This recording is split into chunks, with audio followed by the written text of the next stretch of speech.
Hello, good evening. This is the Upfront. Today, we engage the minister in charge of the biggest campaign in the country. Some say it's gone under the radar, but we ask what's happening with our fight against Galamsey. Minister John Peter Amewu is our guest today. Welcome, sir. Thank you very much. I hope you're doing very well. Well, I'm very fine, Ray. I mean, there's a more recent event that's actually sprung back the conversation of whether or not we are in a comfortable lead on this particular issue to do the fight against Galamsey, and that is the trapping of many Ghanaians. We stole 17 of them in a small mine at Insuta. What do we know about what's happening currently? First of all, let me convey our sincere condolence from the ministry and also from government to the families that got themselves involved in this accident. It's rather unfortunate, and as you agree, so long as lives are involved, it's proper we sympathize with the bereaved family. My deputy minister, as I speak, has been there for the past 3 days. We understand 17 people got trapped. One body was recovered yesterday late in the evening. These are the boys that we called the kuli people. You know, they are not the people who are involved using the earth-moving equipment.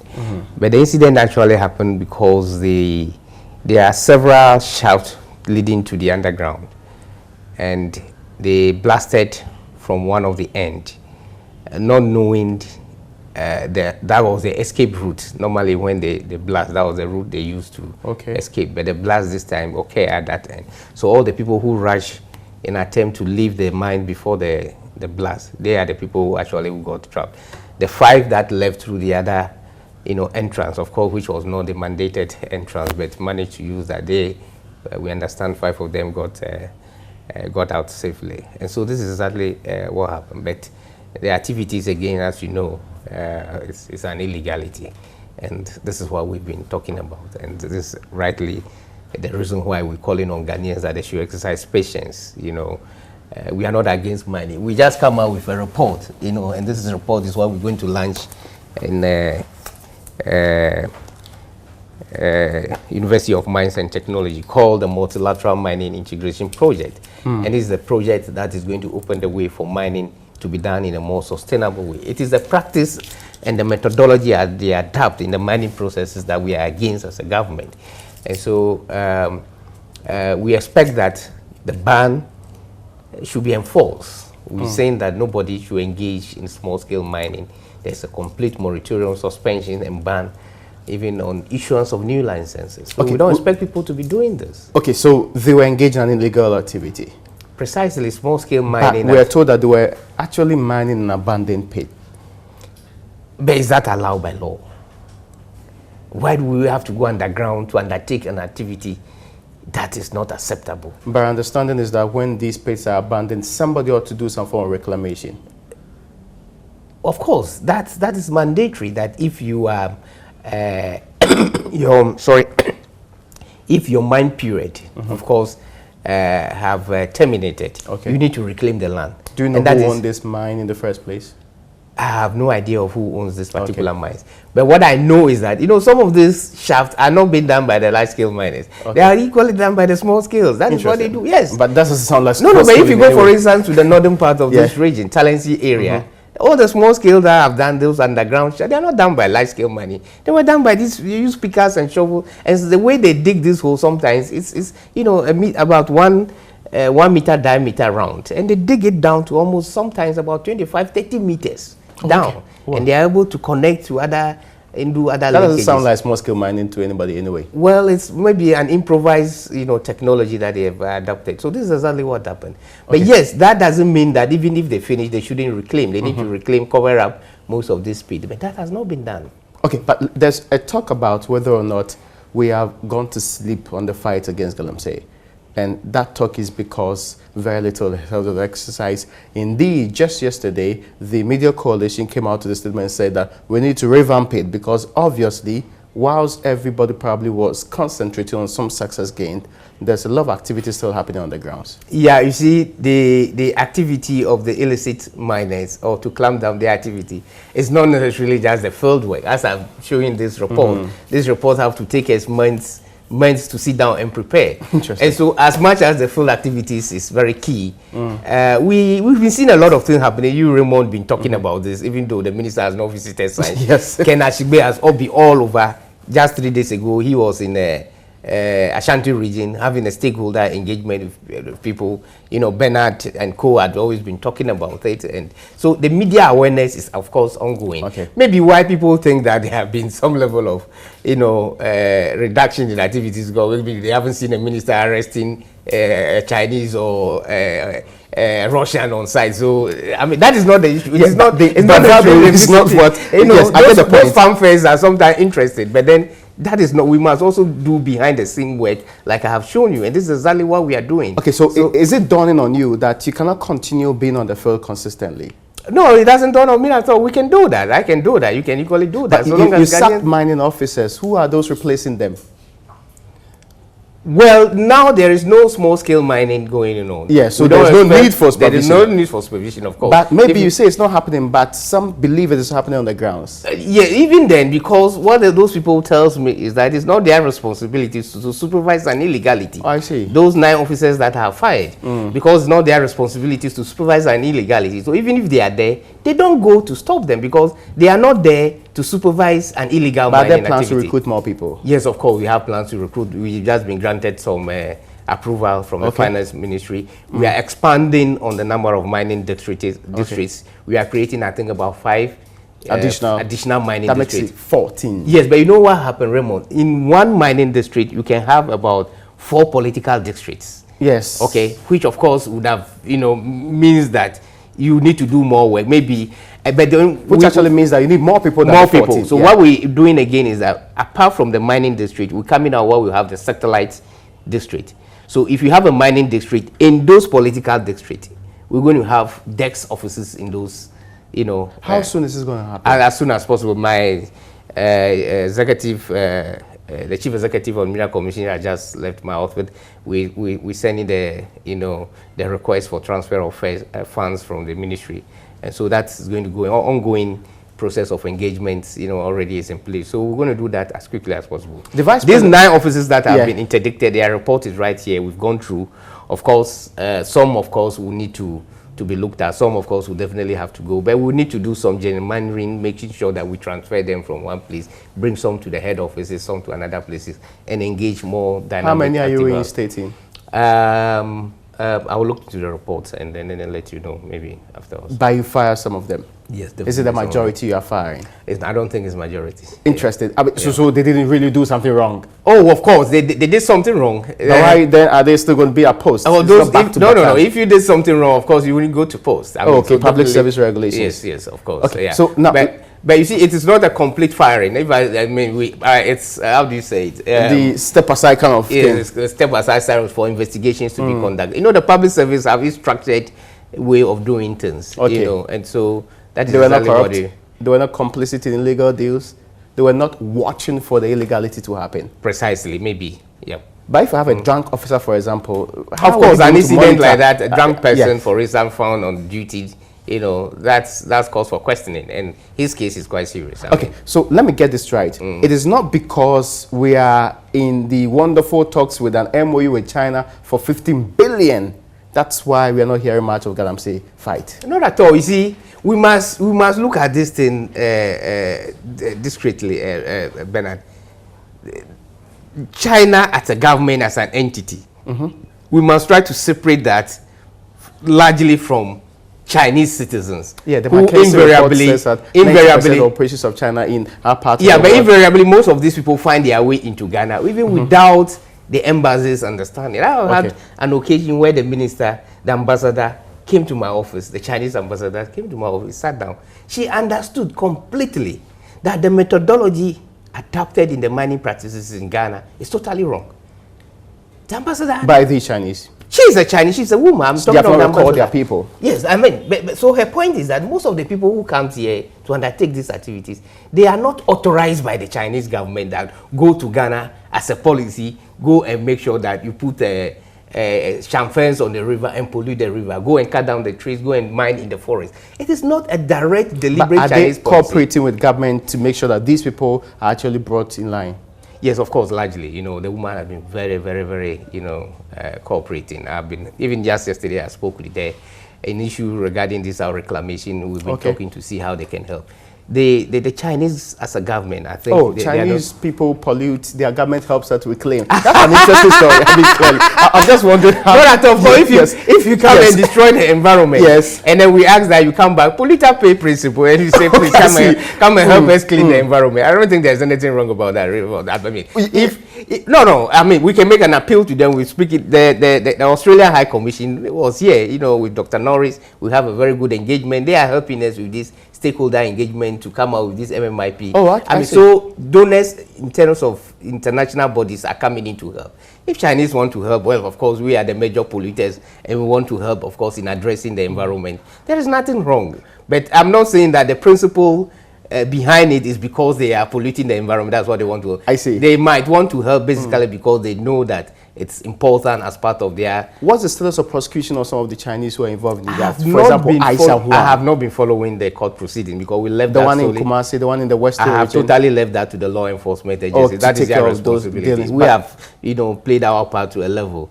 Another authority will need to carry it out. So I have not been following. At what stage are we now in the fight against saying? It's an ongoing fight as we started. You know, the intensity is even increasing. As I'm telling you, we're doing a lot of things underground. As I speak now, government is about deploying the National Task Force. And the security officers. The security officers. They're going to deploy them shortly as possible. This will include the military, right? Of course, the military, the police. I mean, have you resolved the matter to do whether or not the military illegally or legally are protecting some of these concessions? That largely has been resolved. In most of the mining concessions, what we came across is the fact that they have signed an MOU with the Minerals Commissions. You know what happens, for instance, in Obuasi, just leading to the elections, where over 12,000 illegal miners besiege the mine. And so most of these mining companies call for such protection. So we have them in those. And very soon, I think by tomorrow, we're going to publish the list of those companies that are being protected, you know, with the military. Are they more than 21? The military sometimes hints at 21. No. They are, yes, exactly. Okay. They are 14 plus 7.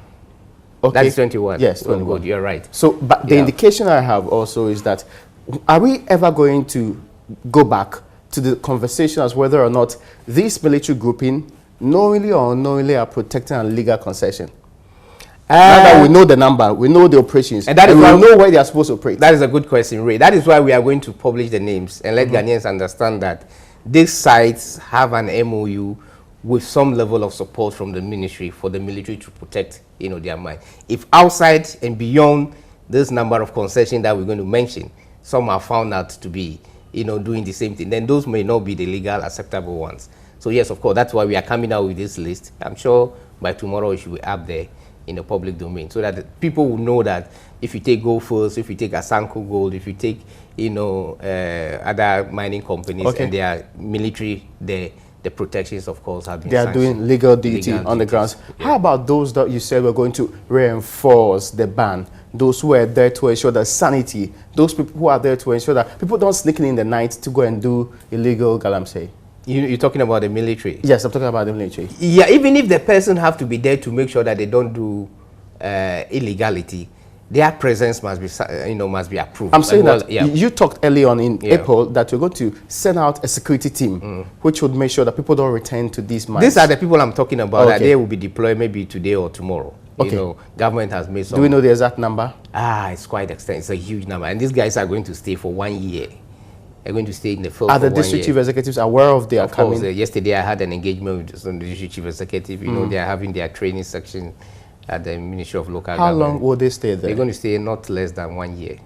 Okay, so with the presumption that in 1 year's time, they wouldn't be talking about illegal mining anywhere. Remember, it depends on what you and I have been able to do. This job, it's a collective job. That's why I think that you guys are doing extremely well. It's what we have to do to help our mother Ghana. I mean, I keep on saying that until one day I'm able to get to River Ofin and fetch that water and drink, I wouldn't say that we have been able to get much success in terms of the mining. Some of the river bodies were clearing up.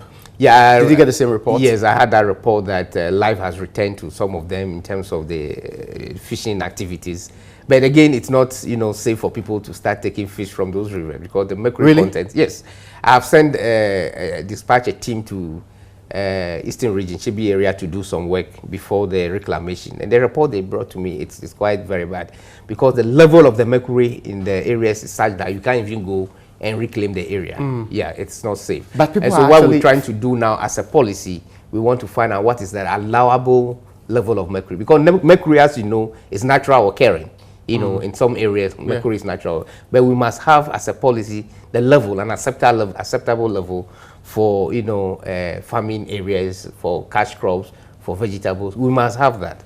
And so that is what we're trying to find out. The gentleman, fortunately, met with the EPA today. Okay. And the unfortunate thing is that there's no policy directions. So we are yet to come up with some acceptable level based on some international practices. Then we can say, okay, we'll go ahead and then reclaim. We are still on the Upfront. We'll be back after this break.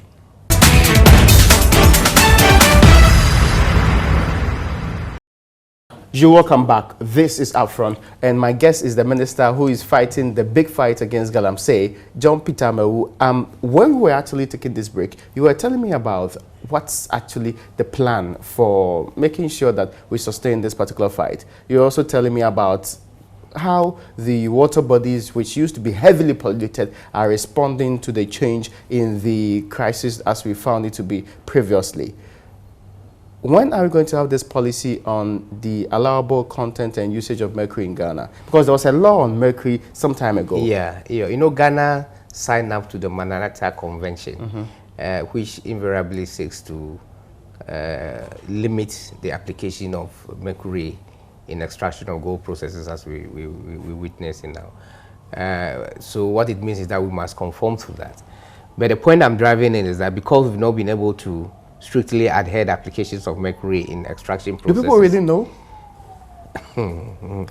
people. I mean, you see, the small scale association itself, they know about it. They know about it. You know, I keep on saying that it is not all the guys that are bad. Not all of them are bad. There are some bad nuts, but they are quite good ones. The General Secretary and co, they have been in my office here. And these are educated people. They are people who have completed University of Science, Technology, and they have these small scale licenses. Some have done mining. So it is not all of them that are bad. They know exactly what is right, and they know also what is good. Okay. And so, of course, we as a country now must say that this should be the level of mercury that we should be able to entertain in areas of agriculture, regarding areas of cash crops, food, you know, vegetable. We must have that policy in that direction. And so this discussion is ongoing. As I've said, the gentleman, you know, was at EPA today to see if we can come out with those kind of allowable. I mean, it happens in all countries. Have you heard that UMAT, for example, is developing some form of mining procedure which excludes mercury? Of course, they were involved in this our project, the MIP. To what extent are we incorporating their work into what's on the 19th of this forward? month, we're having a very big. You are invited. You know, let me use this opportunity to invite you. I've spoke with Ken Ashigwe already. We're having a very big workshop in. University of Mines and Technology at Takwa.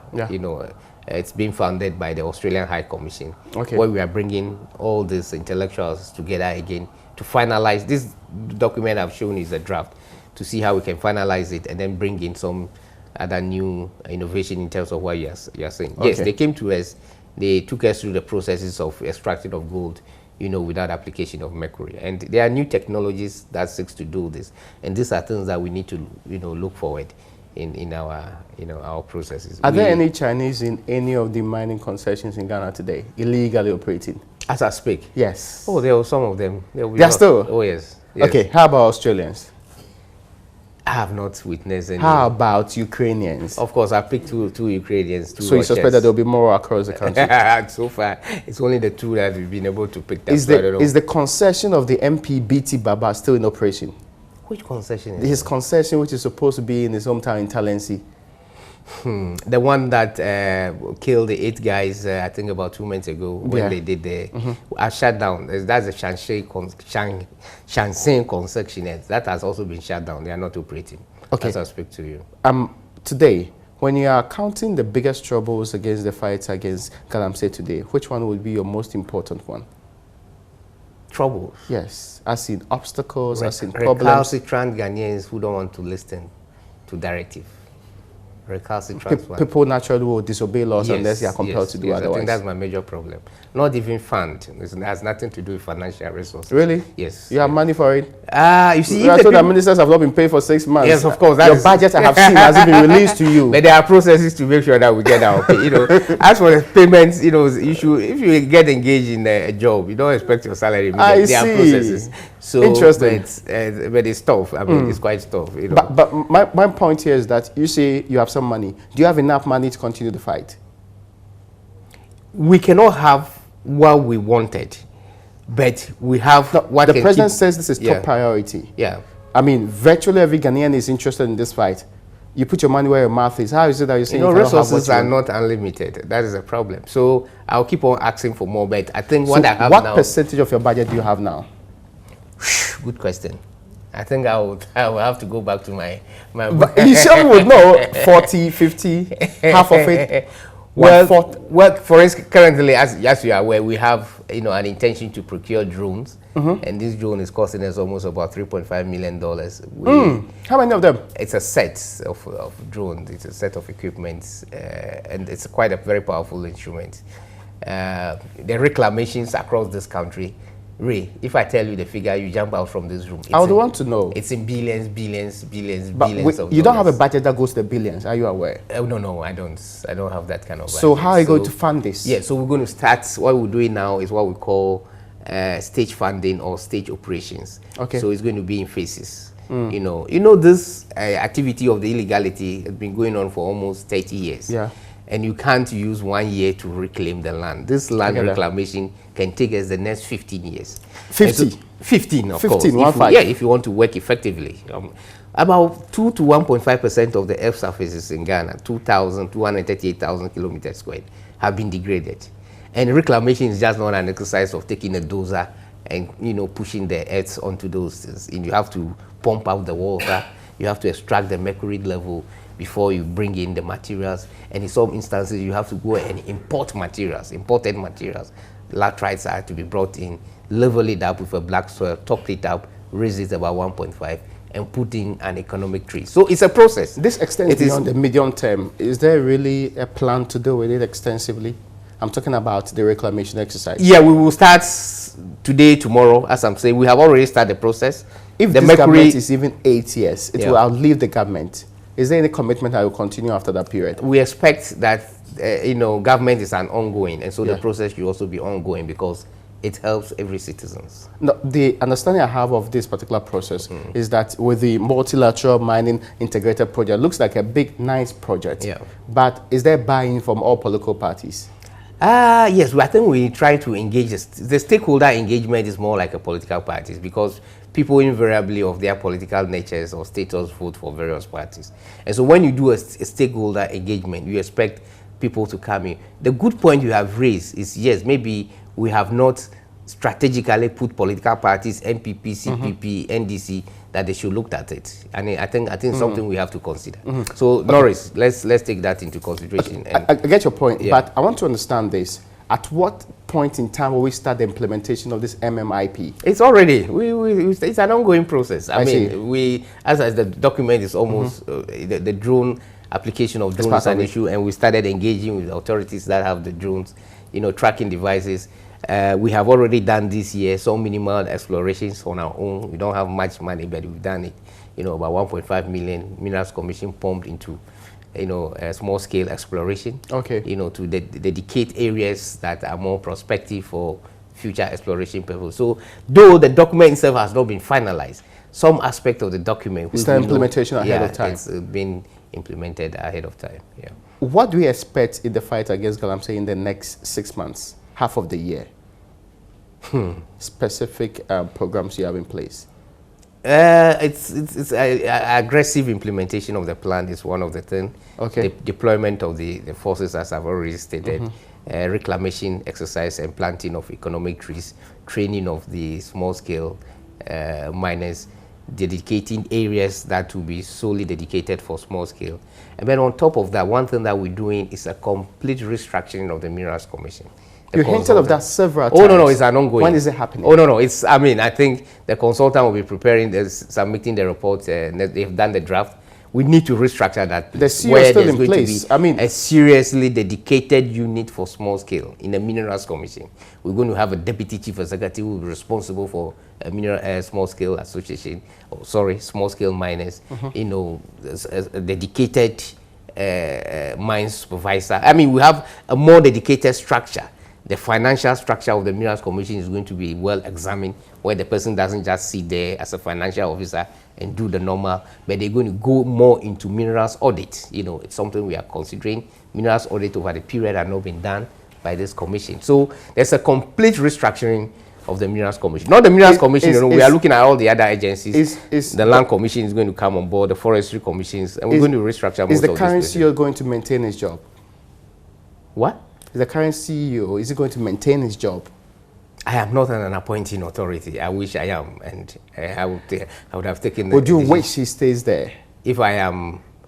Would you wish he stays there? If the president asks you for a recommendation, would you wish he stays there? Well, I will speak with the president when he does. Because there's been a lot of talk about a lot of things that have happened under his tenure. You very much will be aware of that. Yeah, of course, all these illegalities. So if you change structures, all these illegalities they are talking about happens whilst he was there as a Minerals Commission. Yes. But it also happened when there was somebody as a president. We also have to. But president has changed. Minister has changed. Minerals Commission remains the same. Yeah, unfortunately, that is why I keep on saying that as a country, when politicians come out with very good policy to implement, and Ghanaians say this your policy is not good, and you are voted out of power, the people who have to implement those policies should also equally be thrown out. I mean, that is what we should be doing. Because they are minister, yeah, of course, they have to implement it. They have not been implemented. The Ghanaians voted me out, and then they still remain there. Because I mean, why should they be there if the people throw out? Public services will continue. No, we must go out with everybody and come out with new people. Now, that's an interesting idea on that particular one. But let me get this point clear. There was a plan, and people who left Galamsey pits were given some assurance that you will get back to work, even in reclamation and all of the other exercises. When are they going to be recruited? Come again.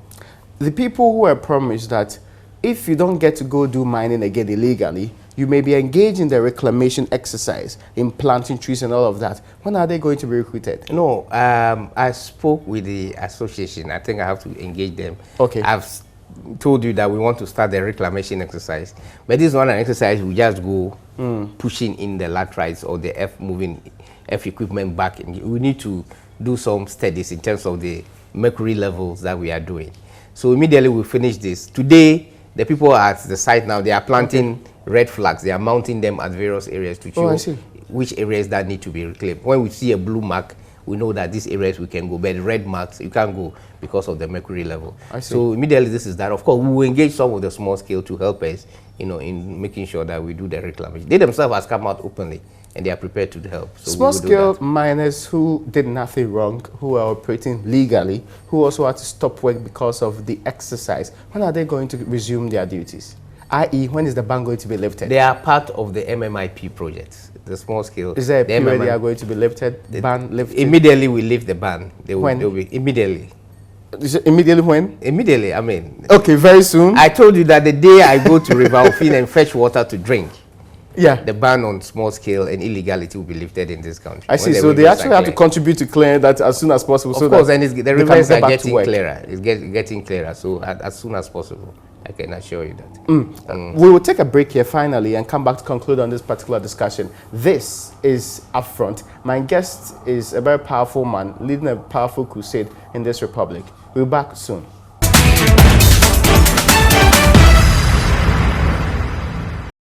You're welcome back. This is Upfront. My name is Raymond Dalkwa. The Honorable John Peter Amewo is my guest on today's edition, and we'll be discussing how far we've come with the fight against Galamsey. We were on the point, Honorable, when we got to know of the structural changes that will happen in the various units to sustain this particular fight, and what the MMIP, if I got it right, is supposed to do going into the future. And we also discussed the element to do with funding and all of the things that are required on this particular basis.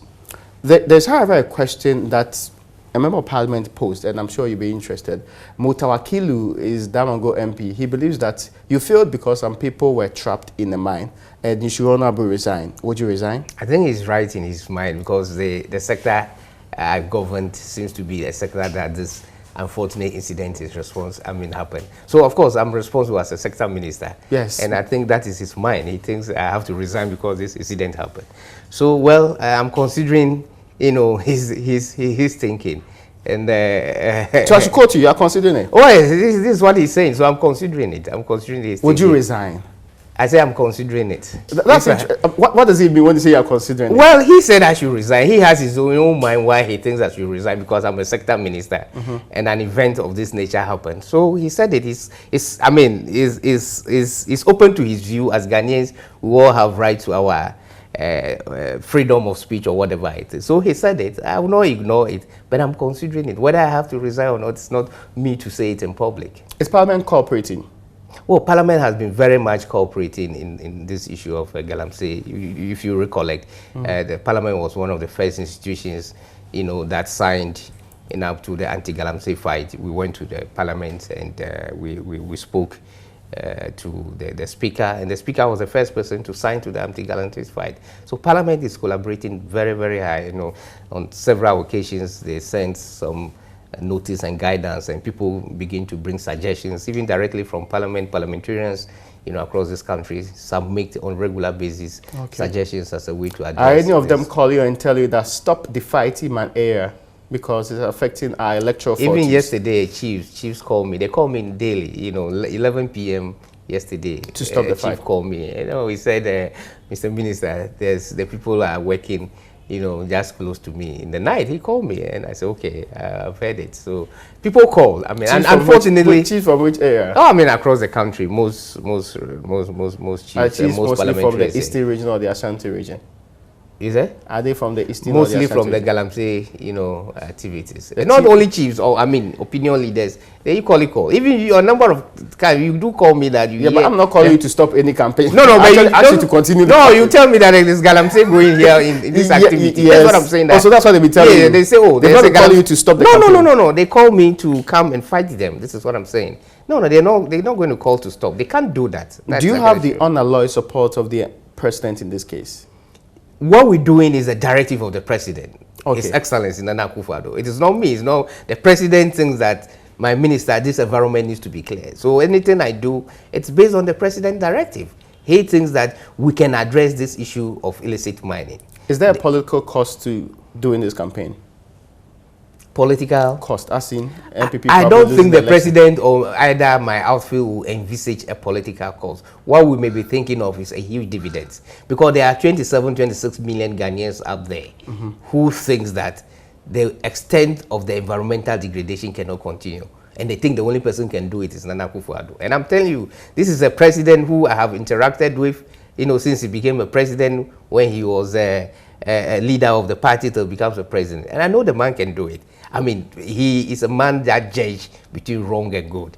And he thinks seriously that there is something that we're doing in this country in terms of the environmental, mismanagement that we need to correct. And he thinks, like, my minister, we need to do this. And we are rightly doing that. By the end of the year, what should people look at as the signals of change in this case? Well, what I expect to see is that maybe by December, I should be able to fetch river, Ofin and put on my table here and drink. That's exactly what I'm expecting. So if you're able to drink from the water? Yes, then I know that there's some change, huge change, and also some areas of the reclamation. Will mining in general change forever? Mining definitely in Ghana would have to change, especially in terms of what we gain from mining. We've always been in a rent-seeking approach. We want tax, we want royalties, we want ground rent. That is not the benefit of mining. If you're talking of beneficiations with the mining to this economy, then we must play along the whole value chain, a complete integrated industry. And that is why the president's agenda of an integrated bauxite industry in Ghana is in the right direction. That is the only way we can benefit. The one we are leveraging for money from China? Well, whether it's a leveraging or whether, you see, resources, what you need to understand that resources in situ worth nothing, cost 90. In terms unless they are... Yes, of course. If you have 10 million deposits of whatever in terms of tonnage underground in situ, not exploited, not been determined as possible or probable, it's worth nothing. Okay. It gains value when you bring it out from its in situ level. And so, if for some reason reserves deposits have been proved to be prospective and you want to leverage on that, 10 that deposit into a financial instrument, then that is a clever way of doing things. Of course, it's a clever aspect of doing it. You're not going in directly for a loan, you know, which is going to build some element of return in terms of the interest margin on the loan, but you are just converting that in-situ material to become a financial instrument. I mean, that is a powerful thing. That is a clever way anybody can think to run an economy. It's been done across all mature provinces, and we've seen it happening in countries. Nigeria have done it some time ago, and countries continue to do it. So I don't think it will be a new thing to do. Unfortunately, in Ghana, previous administrations have not thought quite clever of coming out with these wonderful ideas. And so people who are having these ideas must be praised, and we should support them to gain what they wanted to do. Honorable, I'm told that I don't have so much time to continue this conversation. We sure should be able to do it more extensively some other time, but thank you so much for engaging on this one. Thank you. I wish you all the best in the fight. We are even part of the fight anyway, so we wish ourselves all the best. I know you have been doing very well, so, you know, especially your outfit and all the other media fraternity, I want to say a very big thanks. But I'm going to invite the media. We need to have, you know, take you guys through the MMIP for the way forward. It's very important. Well, folks, that's where we tie the nice ribbons on the show today. Many thanks for joining us on today's edition of Upfront. My name is Raymond Akwa.